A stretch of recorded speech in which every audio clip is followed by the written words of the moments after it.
Installing your flooring.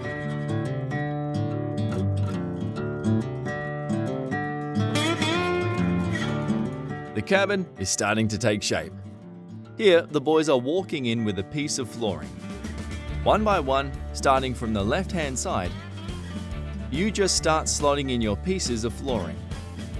You see that there's cutouts around the trusses they sit in on. One by one, you place all your pieces and then screw it off.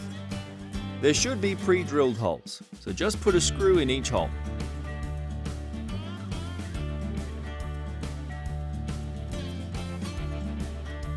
And here we have some footage of what your A-frame should look like so far.